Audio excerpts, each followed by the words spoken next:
Hello everyone, तो कैसे हो सभी? एकदम हास्ट पोस्ट रापचिक होंगे बिल्कुल। तो आज हम डिस्कस करने वाले हैं सिलेबस के बारे में। अगर आप भी RUHS CUT का एग्जाम दे रहे हैं तो आपको बिल्कुल जानना जरूरी है कि बायोलॉजी का क्या सिलेबस रहने वाला है और बायोलॉजी में आप कैसे 34 आउट ऑफ 34 मार्क्स कैसे ला सकते हो, गेन कर सकते हो फुल मार्क्स बायोलॉजी के अंदर। अब हम बात करते हैं, डिस्कस करते हैं सिलेबस का। बायोलॉजी का सिलेबस डिस्कस करेंगे तो आपकी पूरी जो बायोलॉजी आएगी वो 12th क्लास के लेवल की ही आएगी, 12th क्लास के बेसिस से ही रहेंगे। ठीक है, अब हम देखते हैं चैप्टर्स, देखते हैं कि कौन कौन से चैप्टर्स आएंगे और कौन कौन से चैप्टर्स आपके इंपॉर्टेंट हैं, जो सबसे ज्यादा मार्क्स आपको उनसे मिल सकते हैं, कौन से ज्यादा वेटेज वाले चैप्टर हैं, हम वो डिस्कस भी करेंगे। तो आपका जो फर्स्ट चैप्टर है sexual reproduction and flowering plant आपके आएंगे, इससे भी एक इंपॉर्टेंट चैप्टर में से एक है। ठीक है, नेक्स्ट जो है आपका ह्यूमन रिप्रोडक्शन। ह्यूमन रिप्रोडक्शन भी एक इंपॉर्टेंट चैप्टर है और इसमें से भी आपके बहुत सारे क्वेश्चंस आने वाले हैं। मेल रिप्रोडक्टिव सिस्टम और फीमेल रिप्रोडक्टिव सिस्टम से आपके बहुत सारे क्वेश्चंस आएंगे इसके अंदर। थर्ड जो आपका चैप्टर रहने वाला है रिप्रोडक्टिव हेल्थ के बारे में। तो रिप्रोडक्टिव हेल्थ की जो है और उससे से बर्थ कंट्रोल और जो मेडिकल टर्मिनेशंस ऑफ प्रेगनेंसी है, सेक्सुअल ट्रांसमिटेड डिजीज है, इन टॉपिक से आपके मोस्टली क्वेश्चंस आते ही आते हैं। नेक्स्ट हम देखते हैं आपका जो चैप्टर 4 है।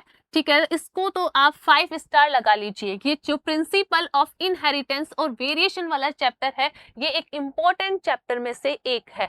ठीक है, ये 5 स्टार वाला चैप्टर है क्योंकि सबसे ज्यादा क्वेश्चंस इस वाले चैप्टर में से ही आते हैं, principle of inheritance and variations के अंदर से। ठीक है, इसके अंदर से मेंडल्स लॉ ऑफ इनहेरिटेंस एक इंपॉर्टेंट टॉपिक है। नेक्स्ट हम देखेंगे कि मोलिकुलर बेसिस ऑफ इनहेरिटेंस भी आपके आएगा और ये भी स्टार वाला ही चैप्टर है। नेक्स्ट हम देखते हैं इवोल्यूशन। इवोल्यूशन चैप्टर भी आपके आएगा और इवोल्यूशन भी कौन सा चैप्टर है? स्टार वाला चैप्टर रहने वाला है। इवोल्यूशन के अंदर आपकी थ्योरीज आएगी, एविडेंस की, इवोल्यूशन, रेडिएशन आएगा आपके। इसमें से बहुत ज्यादा क्वेश्चंस देखने को मिलते हैं इवोल्यूशन के ऑर्गेनिज्म, इवोल्यूशन ऑफ मैन के अंदर से।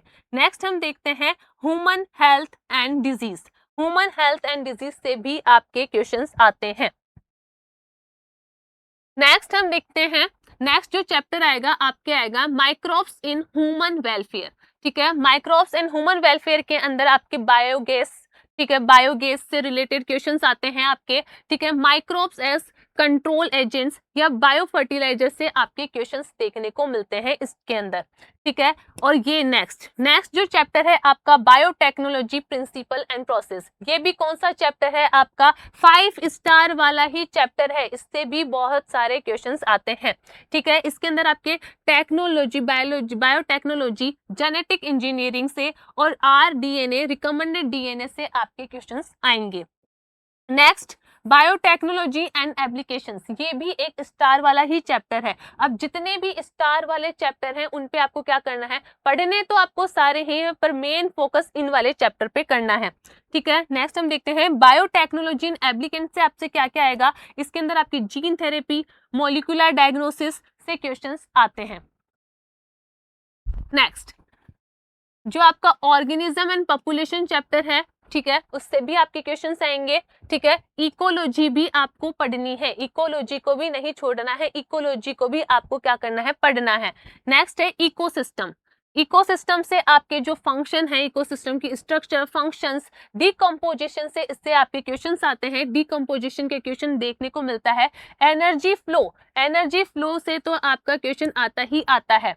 ठीक है, और नेक्स्ट जो चैप्टर है आपका बायोडाइवर्सिटी एंड कंजर्वेशन, ये भी कौन सा वाला चैप्टर है? ये भी स्टार वाला ही चैप्टर है। इसके जो आपके क्वेश्चन आते हैं वो आते हैं लॉस ऑफ बायोडाइवर्सिटी और क्या से आएगा? बायोडाइवर्सिटी कंजर्वेशन से आपके क्वेश्चन आते हैं। इस चैप्टर के अंदर आपकी लॉस ऑफ बायोडाइवर्सिटी और बायोडाइवर्सिटी कंजर्वेशन से क्वेश्चन आते हैं।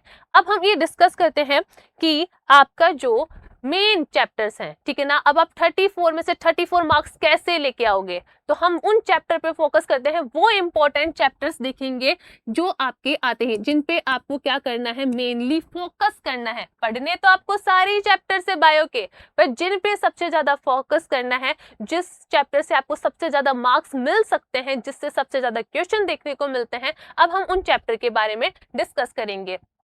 तो जो वो चैप्टर हैं वो है फर्स्ट। आप उन 5 चैप्टर ऐसे हैं जिनसे आप पूरे बायो को अच्छे मार्क्स गेन कर सकते हैं। ठीक है, तो फर्स्ट है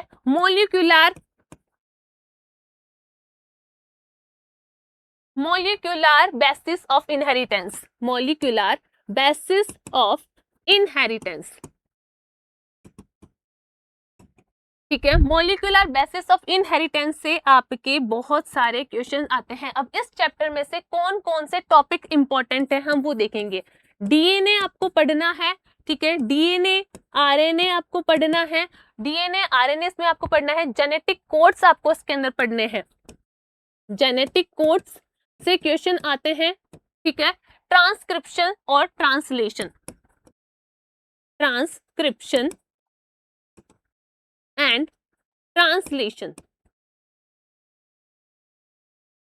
जो आपका मोलिकुलर बेसिस ऑफ इनहेरिटेंस वाला चैप्टर है, इसके अंदर से जो मेन टॉपिक्स है DNA RNA genetic code transcription and translation, इसको तो आपको अच्छे से बिल्कुल पढ़ के एकदम और क्या कर लेना है, खोपड़ी में सेव ही कर लेना है इसको, क्योंकि इनसे तो क्वेश्चन आता ही आता है। ठीक है, नेक्स्ट चैप्टर आपका जो है वो रहने वाला है इंपॉर्टेंट। कौन सा? आपका नेक्स्ट इंपॉर्टेंट चैप्टर रहने वाला है principle of inheritance and variation. Principles of inheritance and variation। ये भी आपका कौन सा चैप्टर है? ये सारे आपके 5 ऐसे चैप्टर मैं आपको बताऊंगी जिससे आप क्या कर सकते हो, बायो के अंदर हाईएस्ट मार्क्स गेन कर सकते हो। तो सेकंड जो हमारा स्टार वाला चैप्टर है वो रहने वाला है principle of inheritance and variation. अब इसके अंदर से कौन कौन से टॉपिक्स है जो इंपॉर्टेंट रहने वाले हैं? इसके अंदर पेडिग्री से आपके क्वेश्चन आता है। ठीक है, पेडिग्री से आपके क्वेश्चन आता है। पेडिग्री एनालिसिस से आपका क्वेश्चन आता ही आता है। ठीक है ना, ये एक इंपॉर्टेंट है, स्टार लगा लो उसको। तो पेडिग्री एनालिसिस से आपके क्वेश्चन आता ही आता है। मेंडेलियन जेनेटिक्स से भी आता है। और किससे आता है? ब्लड ग्रुपिंग से। मेंडेलियन जेनेटिक्स से आएगा और आपका किससे आएगा? ब्लड ग्रुपिंग से। ब्लड ग्रुपिंग से या जो भी ब्लड के डिसऑर्डर्स हैं उनसे आपके क्वेश्चन हर साल आता ही आता है। ठीक है, अब थर्ड स्टार वाला चैप्टर हम देखते हैं कि तीसरा स्टार वाला चैप्टर कौन सा है, मतलब तीसरा इंपॉर्टेंट चैप्टर कौन सा है जो आपको पढ़ना ही पढ़ना है। Human health and disease. Human health and disease.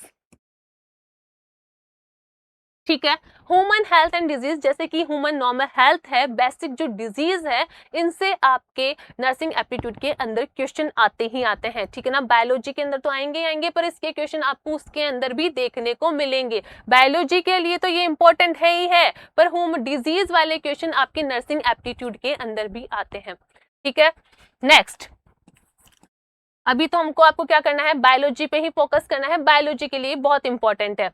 Next हम देखेंगे बायोटेक्नोलॉजी। नेक्स्ट जो आपका इंपॉर्टेंट चैप्टर है वो है हमारा बायोटेक्नोलॉजी। तो बायोटेक्नोलॉजी से भी आपके बहुत सारे क्वेश्चन आते हैं। और बायोटेक्नोलॉजी से कौन से टॉपिक पे आपके क्वेश्चन रहने वाले हैं? आपका रहने वाला है पीसीआर से क्वेश्चन आता है। पीसीआर बोले तो पॉलीमरेज चेन रिएक्शन से आपका क्वेश्चन इसमें आता ही आता है। और किससे आएगा? DNA technology, are recommended DNA से भी इसके अंदर क्वेश्चन आते हैं। डीएनए टेक्नोलॉजी से आएंगे और पीसीआर से क्वेश्चन आते हैं, मतलब पॉलीमरेज चेन रिएक्शन से आपके इसके अंदर क्वेश्चन आते हैं। नेक्स्ट, ठीक है, बायो के अंदर नेक्स्ट और 5 स्टार वाला लास्ट जो चैप्टर है जो आपको पढ़ना ही पढ़ना है वो है हमारा इवोल्यूशन। ठीक है, इवोल्यूशन, इवोल्यूशन से आपके क्या क्या आता है? थ्योरीज पे फोकस करना है, इस पे आपको थ्योरीज और प्रिंसिपल पे थ्योरीज पढ़नी है और प्रिंसिपल पढ़ने हैं इवोल्यूशन के। ठीक है, थ्योरीज और प्रिंसिपल्स तो आपको पढ़ने ही पढ़ने हैं। ठीक है, तो इस पे आपको फोकस करना है इवोल्यूशन पे। और इसके अंदर बायोटेक में आपको पीसीआर पे फोकस करना है, पॉलीमरेज चेन रिएक्शन पे। अब आप देखेंगे कि हम अच्छे से अच्छे प्रैक्टिस कैसे करें। तो आपको कंटिन्यूस प्रैक्टिस रखनी है। अगर आपको अच्छे मार्क्स गेन करने हैं तो आपको क्या करना है? कंटिन्यूस प्रैक्टिस करनी है एमसीक्यू की। ठीक है, एमसीक्यू की प्रैक्टिस करनी है। और आपको क्या करना है, अब 2 बार जो पढ़ लिया आपने, ठीक है, अब आपको क्या करना है? रिविजन करना है। रिवीजन करना है और आपको एमसीक्यू की प्रैक्टिस करनी है। बहुत सारे पीवाईक्यूज आपको करने हैं और एमसीक्यू तो आपको कंसेप्ट आरएनए के चैनल पे डेली आपकी क्लास होती है। फिजिक्स, केमिस्ट्री, बायो की तीनों की ही आपकी एमसीक्यू की क्लास होती है। तो वहाँ पे आपकी डेली आप क्लास लो, आपकी डेली एकदम रापचिक वाली प्रैक्टिस होगी एमसीक्यू की, ठीक है। और आपको बहुत सारे पीवाईक्यूज करने हैं और रिविजन करना है, तो आपके क्या आएंगे, फुल मार्क्स आएंगे, ठीक है। तो ऐसे ही वीडियोस के लिए जुड़े रहिए कंसेप्ट आरएनए के साथ में। Thank you.